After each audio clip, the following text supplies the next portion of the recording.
Hello, everyone, and welcome back to In Her Element. This is a space for women, with women, and about women. And today, we are opening something new on this podcast. This is a series that brings research, reflection, and real stories into the same conversation. Now, over the next few episodes, we will be talking about women's leadership, women's health, women's emotional labor, and the invisible work women do that hold our systems together, which are often without recognitions and sometimes at a great personal cost. Now, for a long time, women's leadership has been framed as an instinct rather than a skill. It's kind of seen as supportive rather than strategic thing, and it's always seen as emotional rather than an effective form of leadership. But research and history tell a very different story.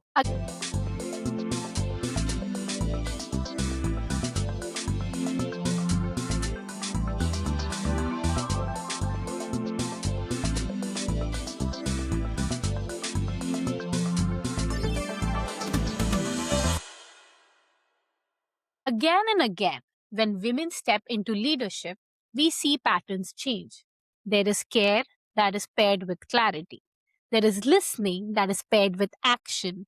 And the strength, it looks like steadiness and not domination. And when women lead together, not in isolation, systems don't just survive, they actually evolve. So today, we begin with this truth. Women are great leaders. And we are even better leaders when we are not forced to compete with one another. So, leadership, as it's traditionally imagined, is loud, directive, and centered on authority and control. But research on leadership styles show that women are more likely to practice something called transformational leadership. And it's actually a style that is rooted in motivation, mentorship, and attention to individual needs. Now we have seen this very clearly in public leadership.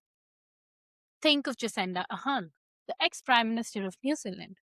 Her leadership during multiple national crises was grounded in empathy, transparency, and a collective responsibility. She didn't separate her strength from care, she actually modeled them together. Or for that matter, Angela Merkel, whose calm, data driven, and steady leadership during economic and public health crisis earned trust not through charisma, but through her consistency and listening. And now in workplaces, where women leaders often do similar things but on a smaller scale. They notice who hasn't spoken, they check in before pushing forward, and they mentor very quietly without needing any credit.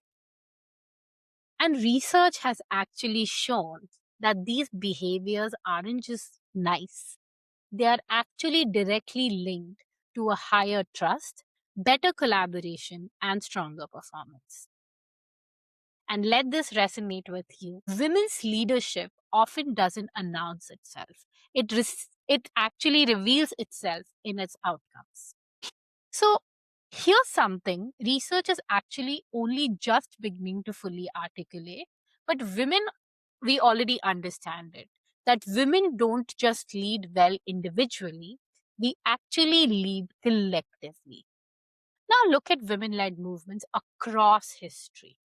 The fight for reproductive justice rights wasn't carried by one woman, but by networks, lawyers, organizers, doctors, and advocates.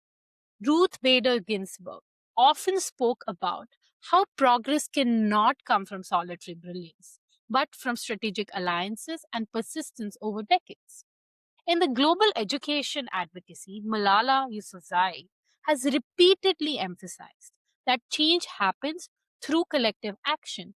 Girls, families, teachers, and communities that work together.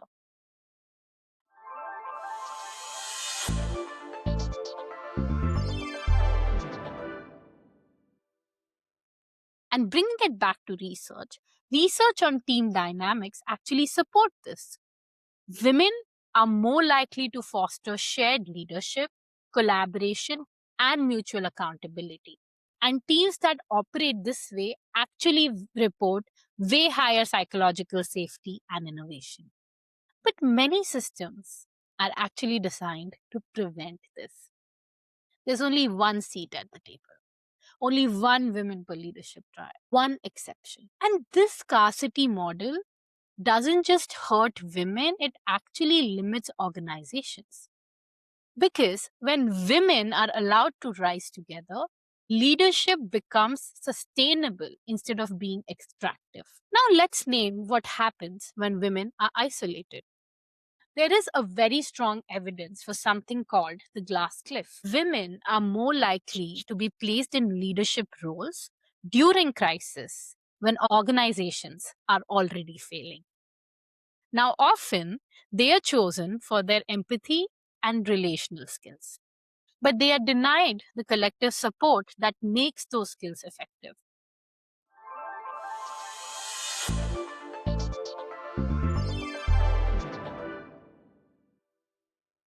We saw this during COVID leadership comparisons, where women leaders were praised for outcomes, yet still scrutinized more harshly.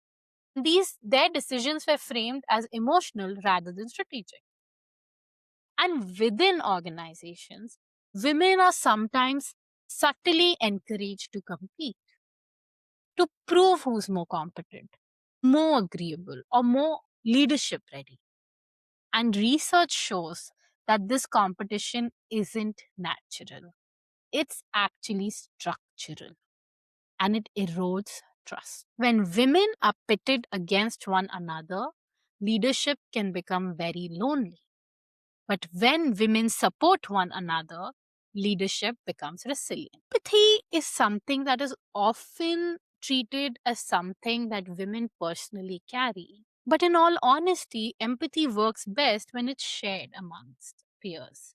Now, think of women led healthcare teams where nurses, physicians, and public health coordinators coordinate care. And it's not through some hierarchy alone, but it's through communication and trust. Or women led research groups where your mentorship pipelines they bring younger women forward rather than gatekeeping access. And research shows empathetic leadership improves motivation, creativity, and retention. But when that empathy is distributed across a leadership team rather than resting on one woman, it prevents burnout. And I personally think women don't need to stop being empathetic. We need systems that don't exploit it. Because supporting women leaders means moving beyond a certain level of symbolism. First, you have to stop treating women leaders as exceptions. Leadership should allow many women to rise together, not just. Number 2, you need to reward collaboration explicitly because mentorship, cohesion, and shared leadership should count as success, not as some side work. And third is build women-led networks intentionally. Research has shown that peer support and cross-generational mentorship actually strengthen the leadership pipeline. And four is engage all genders in dismantling scarcity because this is not a women's work alone.